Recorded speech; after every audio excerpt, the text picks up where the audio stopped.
We will be going over what I think is the best strategy for the Democrats to win the 2028 election. I have a couple points I want to make and why I believe these points will help the Democrats win 2028. Also, what candidates I think would personally be the best for the Democrats to support for the 2028 election, what candidates I believe are the strongest, and just stuff like that. So, the first point I want to make, which these points are not in any order, they're not ranked on like how important they are or anything like that. Just some points I just had that I really wanted to talk about. So my first point or something that the Democrats need to focus on is making sure they gain back the Hispanic voter. Not only that, they also make sure the Hispanic voter goes out to vote. Now, a now this is a recent poll. As Trump disconnect grows, 1/3 of Latinos who supported him in 2024 and that voted for him don't think they will vote Republican in 2026. Fewer Latinos approve of Trump's job approval now than ever. Now it is 35% approve to 26% disapprove. Now, this is very important for a swing state like Arizona, where the Hispanic population or Latino population makes up 33% of the Arizona population. Now, that's nearly 1/3 of all Arizonians are um, Hispanic. Now, not all of those are voters, of course, but still roughly 33% of people that can vote would be Latino. And in a swing state like Arizona, that's going to be very important to make sure uh, Democrats not only get a majority of minority voters, but a strong majority, get up to that 60 to 70% margin of minority voters. And I do think fun fact, the last time a Democrat won the election with also getting a majority of white voters, I believe was Jimmy Carter. It was either Jimmy Carter or LBJ. But like basically what I'm saying is the last time a Democrat won the election while also getting the majority of white voters was over 50 years ago. The the Democratic uh what do you call it? I guess strategy of what voters to get has always been within recency or recently, it's always been to have a strong majority of minority voters. And I do think it is very important for a swing state like Arizona that they take back the Latino vote, which they still had a majority of Latino voters in 2024, I believe. Here, this is not the exit poll I want. Let's see. Do they have. Here we go. Now, if we go to Latino voters on the exit polls by CNN on 2024, which please load. Here we go. We saw Trump actually win a few demographics. And even then, let's just. Trump got the majority of married Hispanic voters. Or, yeah, Latino. Is that the same thing? Could y'all please tell me in the comments? Because I really don't know. Is Hispanic and Latino the same thing? We also saw Trump get a majority of the independent Latino voters, which was very impressive by Trump's part. He got a majority of the older Latino voters, and he was very good on capitalizing on the people who thought they were worse off than they were 4 years ago. So that is definitely something that's going to be important for Trump. We also saw um, Democrats lose, I believe, I could be wrong, but Democrats did lose a little bit of ground on the black voter, which not too much, but I do think it is important. They also get high turnout with minority voters. That's definitely going to be important for the 2028 election. My second point I want to make is they have to follow the Zoran Mamdani, uh, I guess, lead with what he did in New York. And we have to, and what I mean by this is don't let affordability become like a buzzword that yes politicians use and it ends up not meaning anything by 2028. And I also want to pair this with another point I have is hammer the economy, not Trump. Now, first, let me talk about my Trump thing. I think it's important that, let me say, Trump has made it almost corny to criticize him. I'm sure if you're watching this video, we've all heard about Trump's calling someone or saying that someone has Trump derangement syndrome. And what I mean by that is like he can just say you have Trump derangement syndrome and some voters would be like, oh, yeah, they criticize Trump, but like they never have their own plan to fix anything. And I think it's important that Democrats don't let that happen. I think it's important they follow the Zoran route, the hopeful route. Hey, we can fix this and this is how we're going to do it. Hey, I'm not hating on Trump to hate Trump. I'm hating on the economy, which so happens to be ran by Trump. I think it's important that they're like, hey, the economy sucks. Hey, ice in the street sucks. Hey, getting us into the U.S. and Venezuela sucks. And it just all happens to be because of Trump. I think it's more important they have that message instead of Trump sucks. And because Trump sucks, that's why the economy sucks. If you understand what I'm saying. I also do think it's extremely important, as I said before, get higher turnout.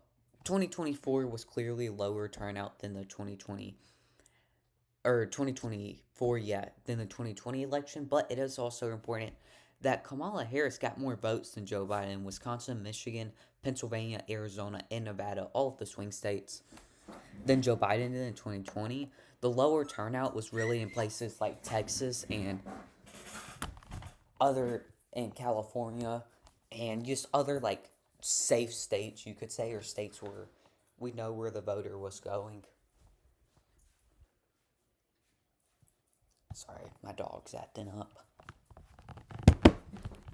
So I do think it is important that Democrats, not for the 2028 elections purposes, but more for the House, the midterms, retaking the House and the Senate, that they make sure that there's higher turnout in places like Washington, Oregon, California, New Mexico, Colorado, where there are some of these swing districts that Democrats do need to take back.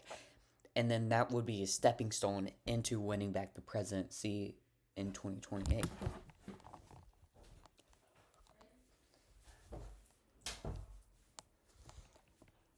So let's go ahead and fill out this map where I'm going to be using these points to describe what states I believe this could be the most important to. Now, I'm going to go ahead and fill out what I believe to be the safe states. Now, I do think 2028 will be a very similar map to the 2020 election. My safe states are going to be states that vote for Trump by above 11% or above 10%.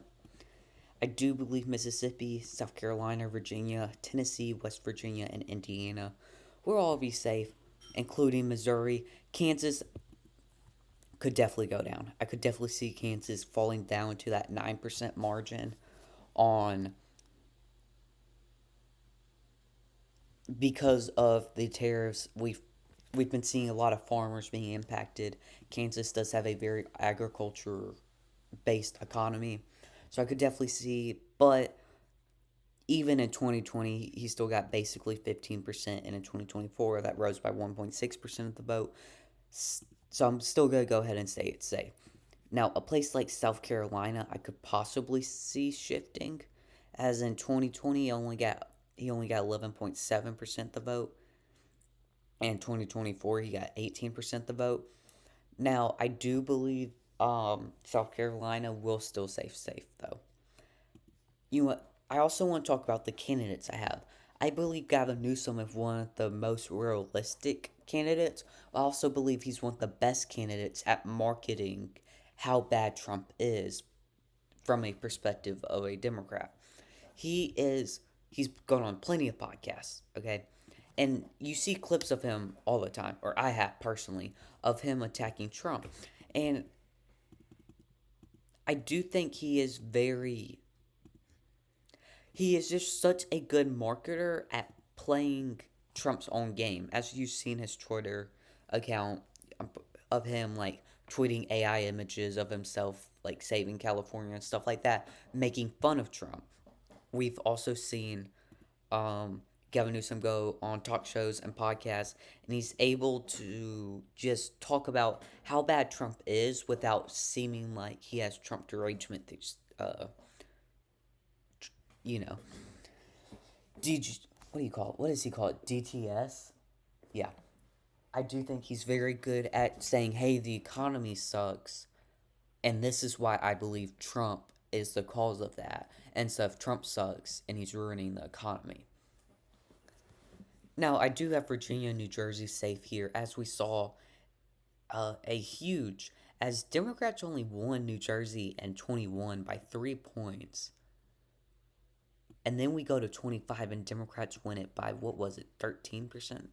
Only the 8, 16? Is this 8, 16% margin of victory? Man, I'm bad at math. Hold on, let me, 56 minus 42. 14% margin of victory. Yeah. So I do have New Jersey and Virginia both being safe. So I do think Gavin Newsom's one of the best candidates at doing that. Do I necessarily think he's the greatest governor? No, but when you're talking on a broad election scale, I do think most people probably won't research what California has been like for the past 8 years and more of the now message. And it's not like JD Vance can point at California being bad and then be like, but don't worry, y'all, only California sucks. Me and Trump have made the rest of the country amazing, because that's just not what's happening. The economy is definitely worse than it was a year ago, or at least that's how most voters feel. And voters probably don't care if Gavin Newsom's California sucked whenever the rest of the U.S. also sucked. If you know what I mean. Now we'll go over. I honestly do think New Mexico will be a safe state. Especially, I do think it will go back to 2020 numbers at around 10%. Where safe state for me is a 10-point margin. And then also, with the tax with Medicaid cuts coming in 2026 from the Big Beautiful Bill, I do think that will be something Democrats can message on. As we're also seeing Trump, cut Medicaid, but then go put an extra $500 billion in spending to the military. And as Tupac once said, they have money for wars, but not money to feed the poor. I do think that will be a very big message for the Democrats in 2028. Very powerful message. I could definitely see the Democrats running on something like that. We'll now go over to my likely states, which I do believe will be New Hampshire and Minnesota for the Democrats. I also think, talking about ICE brutality, even if you don't believe ICE is necessarily bad, I do think I do think Democrats have been very good on social media in a campaigning way of messaging or getting out like videos and footage and news stories of ICE agents being extremely brutal to certain people. I'm sure we all know about the tragic Minneapolis killing uh, of a woman who was protesting ICE. I'm not gonna give my opinion on that, but that's been something that's been very divisive over the past week. And but I do think Democratic messaging on something like ICE, which is something that Trump has supported undoubtedly. I mean, he's deploying them everywhere. I do think Democrat messaging on something like that will definitely help the Democrats a lot when it comes to 2028. Now, likely states for the Republicans, I do believe, will be Ohio, as J.D. Vance is a former senator from there. Florida, same with Marco Rubio. Iowa, and I also believe Texas will be likely. I believe Ohio will probably be in a 8% margin. or probably a 9 to 8% margin. Florida will also probably be. Florida had a huge shift from 2020 to 2024, which I do believe was the DeSantis. What do you call it? DeSantis. Trying to think, like the DeSantis effect, as DeSantis barely won Florida in 2018, which very good race for DeSantis. I was with how bad the House was for Republicans, and my goodness, is this thing gonna load? You know what, let's just go back to president. Oh my goodness. Um,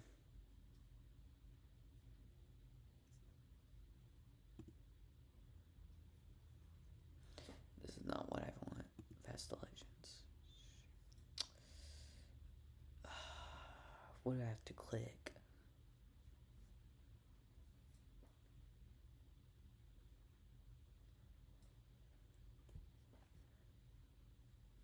Shoot, how did I mess this up?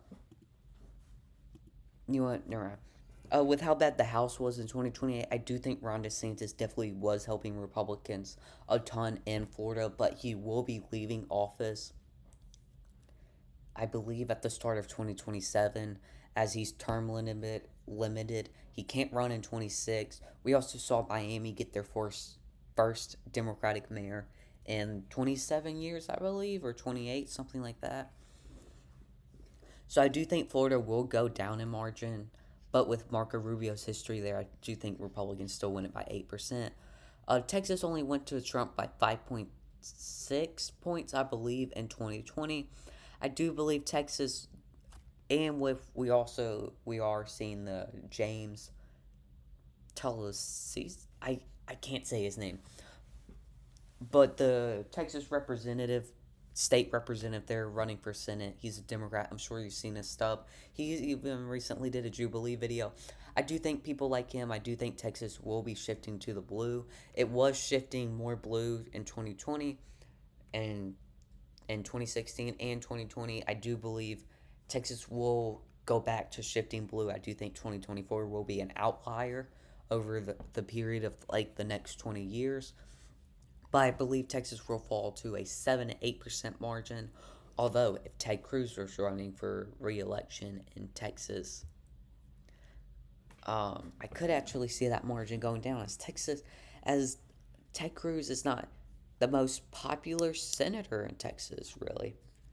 You know, Ted Cruz kind of struggles to get reelected for such a red state. Also, do believe this district in Maine up here will be red too. Now, as I was talking earlier about the Hispanic voter, Arizona, I do think with a VP candidate like Mark Kelly, we could definitely see Arizona going blue. Also, with the abortion referendum, I do think a place like Arizona will be going blue. We've also seen very good polling for John Ossoff. Ralph Warnock was able to win there recently, too. I believe if we go to the Senate,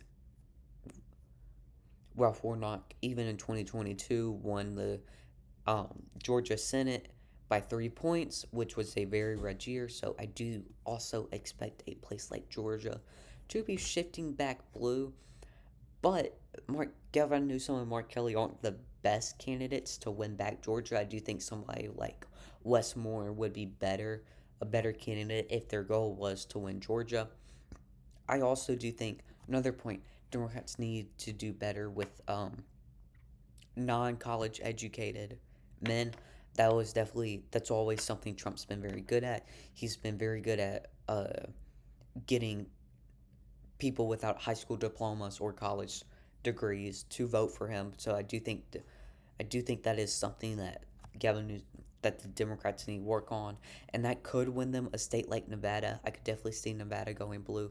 I do think 2024 was possibly an outlier, but for now, Nevada is honestly, there's high turnout in Vegas. I definitely do think Nevada will go blue, but I'm just not 100% positive on that. We are seeing very good polling for Roy Cooper there, a very popular governor. He's expected to win the Senate race right now by 4 points. I do think Gavin Newsom and Mark Kelly do strike some of that Rory Cooper energy.